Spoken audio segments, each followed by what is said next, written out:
ஈரோடு மாவட்டத்தில் உள்ள சத்தியமங்கலம் பண்ணாரியம்மன் கோவிலில் படகரின மக்கள் ஆடிய பாரம்பரிய நடனத்தை திரளான பக்தர்கள் கண்டு ரசித்தனர். பண்ணாரியம்மன் கோவிலில் குண்டம் திருவிழா கடந்த மார்ச் 24ஆம் தேதி முதல் நடைபெற்று வருகிறது. இதையொட்டி கோவிலில் நாள்தோறும் பல்வேறு நிகழ்ச்சிகள் நடைபெற்று வருகிறது. இந்நிலையில் ஆசனூர் மலைப்பகுதியில் வசிக்கும் படுகரின மக்கள் கோவில் வளாகத்தில் அமைக்கப்பட்டிருந்த மேடையில் தங்களது பாரம்பரிய நடனத்தை ஆடி மகிழ்ந்தனர். இதனை கோவிலுக்கு வந்த பக்தர்கள் கண்டு ரசித்தனர்.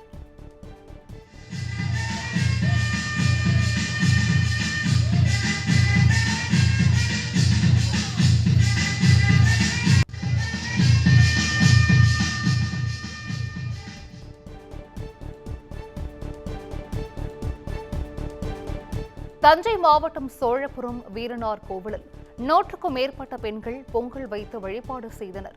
ஒரத்தநாடு அருகே அமைந்துள்ள வீரனார் கோவிலில் சில நாட்களுக்கு முன்பு கும்பாபிஷேகம் நடைபெற்ற நிலையில் கிடாவெட்டு திருவிழா இன்று நடைபெறவுள்ளது. இதனை முன்னிட்டு அப்பகுதியைச் சேர்ந்த 100க்கும் மேற்பட்ட பெண்கள் கோவில் முன்பு பாரம்பரிய முறைப்படி மண்பாண்டங்களில் பொங்கல் வைத்து வழிபட்டனர்.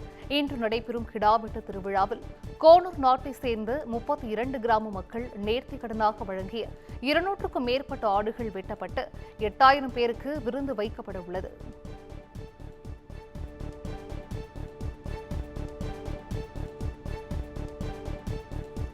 திருவண்ணாமலை மாவட்டம் அருணாச்சலேஸ்வரர் கோவிலில் 15 லட்சத்திற்கும் மேற்பட்ட பக்தர்கள் வழிபாடு செய்தனர். அருணாச்சலேஸ்வரர் கோவிலில் பங்குனி மாத பௌர்ணமியை முன்னிட்டு அதிகாலை நடை திறக்கப்பட்டு அண்ணாமலையார் உடனாகிய உண்ணாமலையம்மனுக்கு சிறப்பு அபிஷேக ஆராதனைகள் நடைபெற்றன. இதனைத் தொடர்ந்து ராஜகோபுரம் முன்பு 5 மணி நேரமாக நீண்ட வரிசையில் காத்திருந்த 15 லட்சத்திற்கும் மேற்பட்ட பக்தர்கள் சுவாமி தரிசனம் செய்தனர். பின்னர் கோவில் பின்புறம் உள்ள மலையை சுற்றி 14 கிலோமீட்டர் தூரம் பக்தர்கள் கிரிவலம் நடந்து சென்று வழிபாடு செய்தனர்.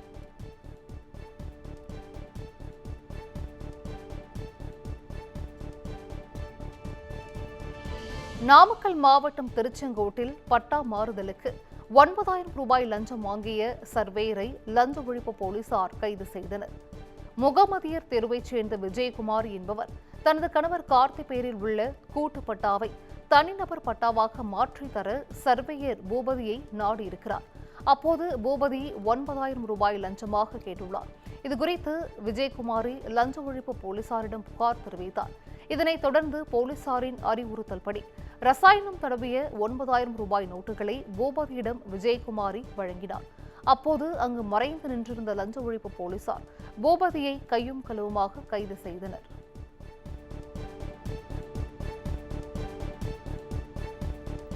வேலூர் மாவட்டம் முடக்கத்தூர் அருகே பாம்பு கடித்தது 12ஆம் வகுப்பு மாணவி உயிரிழந்த சம்பவம் சோகத்தை ஏற்படுத்தியுள்ளது. எடத்தேரு கிராமத்தைச் சேர்ந்த 12ஆம் வகுப்பு மாணவி ஷாலினி துவைத்த துணிகளை வீட்டில் காயப்போட சென்றுள்ளார். அப்போது அங்கு மறைந்திருந்த பாம்பு ஒன்று மாணவியை கடித்துள்ளது.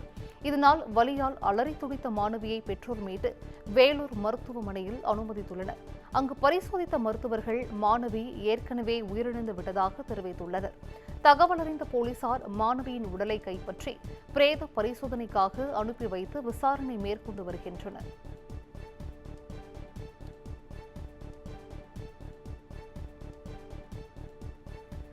தென்காசி மாவட்டத்தில் உள்ள குற்றாலநாதர் ஆலயத்தில் சித்திரை விசு திருவிழாவில் திரளான பக்தர்கள் கலந்து கொண்டு சுவாமி தரிசனம் செய்தனர். கடந்த 5ஆம் தேதி சித்திரை விசு திருவிழா கொடியேற்றத்துடன் தொடங்கிய நிலையில் 8ஆம் திருநாளில் நடராச மூர்த்திக்கு சிறப்பு அபிஷேகங்கள் செய்யப்பட்டு பச்சை மலர்களால் அலங்கரிக்கப்பட்டு தாண்டவ தீபாராதனை நடைபெற்றது.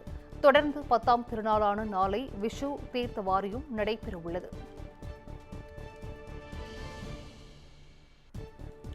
நெல்லையில் ஆள்கடத்தல் வழக்கை விரைந்து முடிக்க 30,000 ரூபாய் லஞ்சம் கேட்ட காவல் ஆய்வாளரை லஞ்ச ஒழிப்பு போலீசார் கைது செய்தனர். பணக்குடியை சேர்ந்த விவசாயி செல்வகுமார் மீது ஆள்கடத்தல் வழக்கு ஒன்று நிலுவையில் உள்ளது. இதற்காக கடையம் காவல் நிலையத்தில் செல்வகுமார் நாள்தோறும் ஆஜராகி கையெழுத்திட்டு வந்துள்ளார். அப்போது இந்த வழக்கினை சீக்கிரம் முடிக்கவும் கடத்தலுக்கு பயன்படுத்திய வாகனத்தை வெளியில் எடுப்பதற்கும் 30,000 ரூபாய் லஞ்சமாக காவல் ஆய்வாளர் மேரி ஜமிதா கேட்டதாக கூறப்படுகிறது. இதுகுறித்து செல்வகுமார் லஞ்ச ஒழிப்பு போலீசாரிடம் புகார் தெரிவித்தார். இதனைத் தொடர்ந்து போலீசாரின் அறிவுறுத்தலின்படி ரசாயனம் தடவிய ரூபாய் நோட்டுகளை செல்வகுமார் காவல் ஆய்வாளரிடம் வழங்கினார். அப்போது மறைந்திருந்த லஞ்ச ஒழிப்புத்துறை போலீசார் காவல் ஆய்வாளர் மேரி ஜமிதாவை கையும் களவுமாக கைது செய்தனர்.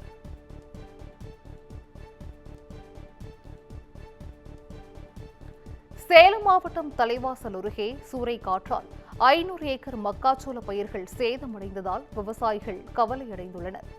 வெள்ளையூர், பகடப்பாடி, புளியங்குறிச்சி உள்ளிட்ட பகுதிகளில் 1000க்கும் மேற்பட்ட ஏக்கர்களில் விவசாயிகள் மக்காச்சோளத்தை பயிரிட்டுள்ளனர். இந்நிலையில் அப்பகுதியில் திடீரென வீசிய சூறைக்காற்றால் 500க்கும் மேற்பட்ட ஏக்கர் மக்காச்சோளம் பயிர்கள் சாய்ந்து சேதமானது. இதனால் அதிக அளவில் இழப்பு ஏற்பட்டுள்ளதாக வேதனை தெரிவிக்கும் விவசாயிகள் சேதமடைந்த பயிர்களை கணக்கிட்டு அரசு இழப்பீடு வழங்க வேண்டும் என கோரிக்கை விடுத்துள்ளனர்.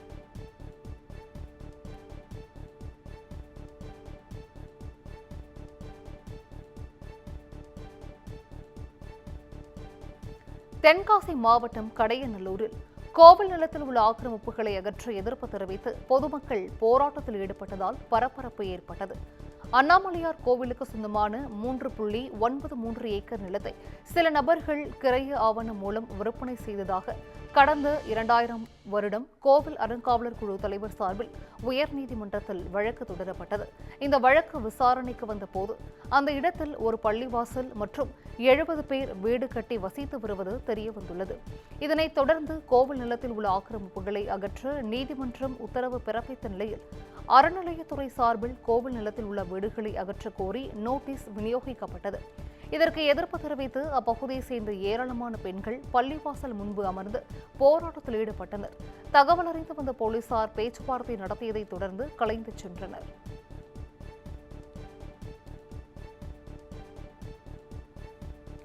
தொடர் விடுமுறையொட்டி தென்காசி மாவட்டம் குற்றாலத்தில் சுற்றுலா பயணிகள் குவிந்து வருகின்றனர்.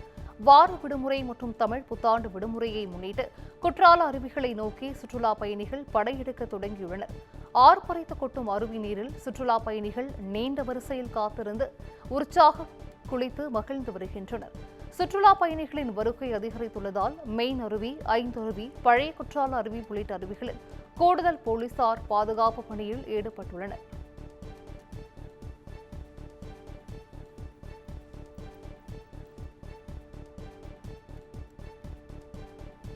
திண்டுக்கல்லில் 200 கர்ப்பிணிகளுக்கு வளைகாப்பு சீர்வரிசைகளை பழனி சட்டமன்ற உறுப்பினர் செந்தில்குமார் வழங்கி வாழ்த்தினார். திண்டுக்கல்லில் உள்ள தனியார் திருமண மண்டபத்தில் மாவட்ட ஒருங்கிணைந்த குழந்தை வளர்ச்சி திட்டத்தின் சார்பில் சமுதாய வளைகாப்பு நிகழ்ச்சி நடைபெற்றது. இதில் திண்டுக்கல் நகர்ப்புறம் மற்றும் கிராமப்புற வட்டார பகுதிகளைச் சேர்ந்த 200 கர்ப்பிணிகள் கலந்து கொண்டனர். நிகழ்ச்சியில் சிறப்பு விருந்தினராக கலந்து கொண்ட பழனி சட்டமன்ற உறுப்பினர் IP செந்தில்குமார் கர்ப்பிணிகளுக்கு வளைகாப்பு சீர்வரிசைகளை வழங்கினார்.